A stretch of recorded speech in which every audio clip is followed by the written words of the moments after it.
처리받았다. 아직도 늦지 않았으니 부정하고 사퇴하라. 폭도를 알린다. 총을 버리고 사퇴하라. 대형군 그동안 방주 사태를 평화적으로 해결하기 위해서 전력을 경주해왔으며 그럼에도 불구하고 방주 사태는 극렬한 국조들에 의해 악화되는 조짐이 보였다.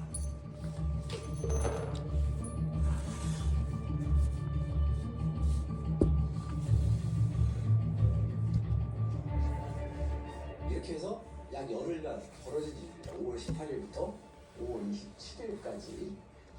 사실 5.18 광주 민주운동 때 저는 초등학생이었거든요. 전혀 몰랐죠. 전혀 알지 못했어요.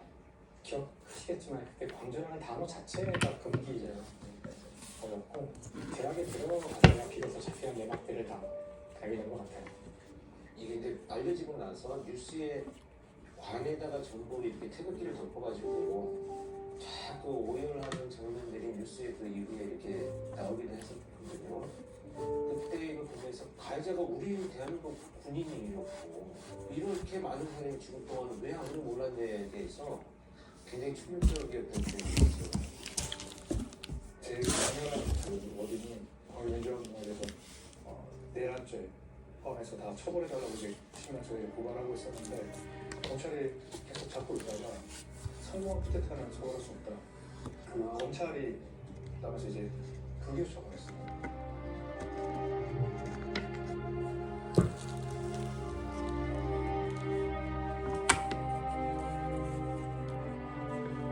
그때 이제 그게 난리가 났고 저는 이제 법대에 갔으니까 저희 주변에서 이게 법적으로 맞냐 가지고 굉장히 이야기를 많이 했던 그때 기억입니다. 전 국민적인 분노를 일으킨 말이었는데 엄청난 이제 저항이 있자 이제 이거 헌법소원을 내거든요. 헌법재판소에서 이걸 검토한 다음에 처벌 가능하다는 결정을 내리자 97년 4월 18일날 개범한 적이 나왔어요. 성공한 실하고 처벌할 수 있다. 이제 특별법이 만들어졌는데 5.18 국제법은 일반 법에 의해서 공소시효가 끝난 12.12 5.18 사건 관련자에 대한 사법 처리를 가능하게 하고 윤석열 대통령과 노 전 대통령, 후 전직 대통령은 과에게 추징금을 넘게 선고받았습니다. 6번 사관학교 동기생이자 10년 지기 친구였던 두 사람은 똑같이 내란죄와 뇌물수수죄란 불명예를 동시에 포함했습니다.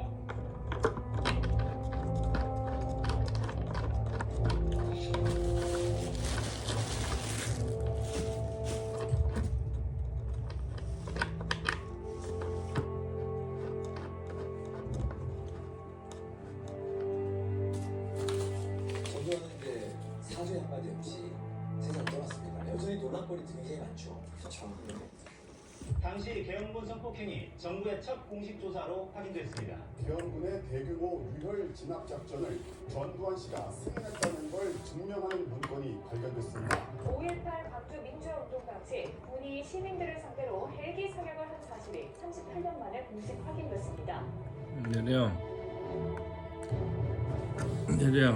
1997년 판결에서 내령 출루 발포자가 누구인지 행방불명자로 사망자의 숫자가 정확히 어떻게 되는지 그다음에 개인이 실제 자행했던 성폭력이라든가 그때 당시 너무 아예 얘기도 안 했거든요.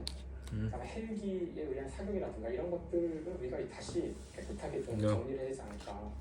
그래서 사실 헬기 사격이 중요한 이유 중에 하나는 당시 발포 명령자에 대해 논란이 있잖아요. 누군지 모르니까 헬기는 절대로 자유권 발동으로 총을 쏠 수가 없거든요. 그렇죠. 누가 헬기를 위협할 수 있겠어요? 그러니까 이제 그래서 이건 이제 굉장히 중요한 증거가 될 수 있고요. 네. 이사오라는 숫자가 처음에는 의미를 몰랐는데 그 이사오가 빌딩에 남아 있는 그 헬기의 기총 소사 자국의 개수가 탄원이 245개라는 뜻이더라고요. 245개는 난생을 했다는 민주화운동이 있은 당시 거기 현장에 있었던 조비오 신부님이라고 계신데요. 조비오 신부님이 헬기가 그 기총을 소사했다. 이제 이런 증언들을 많이 했었거든요. 여러 증언들이 있었는데 당시는 신군부 쪽에서 헬기가 뭔지 모르는 민간인들이 무슨 소리냐고 그거 그냥 헬기 소리라고 해가지고 당시 조사도 이루어지지 않아요. 그냥 제기만 됐다가 그냥 묻혀버립니다.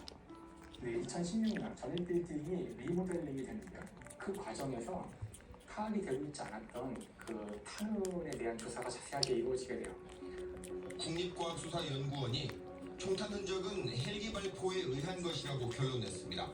국과수는 창틀을 뚫고 지나가거나 스쳐 지나간 총탄이 벽에 박혔다며 탄도를 계산했을 때 공중 정지 상태에서 비행 중인 헬기에서 쏜 것으로 보인다고 덧붙였습니다. 각도 같은 것들을 조사해 보면은 총알이 날라온 위치는 건물로부터 대략 한 50m 떨어진 지점에서 높이 한 8m, 30m 위에서 쏜 거예요. 안에서 쏜 것이 아니라.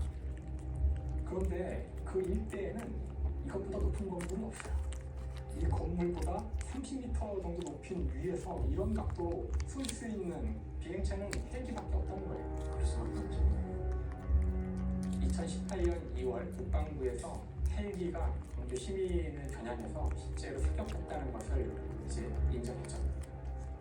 특히나 이제 여전히 풀리지 않는 미스터리 중에 하나가 바로 그 5월 21일 집단 발포를 명령한 사람은 누구인가? 97년 이후에 발포자에 대해 새롭게 알아낸 사실이 몇 가지 있어요. 당시 이제 2군 사령관이 5월 23일 그 전두환에게 보여준 문서가 있는데 그 문서에서는 진압작전에 대한 제안을 하는데 그것에 대해서 각하께서 굿 아이디어라고 하셨다. 당시 이제 증언에 따르면 이 각하는 전두환이다.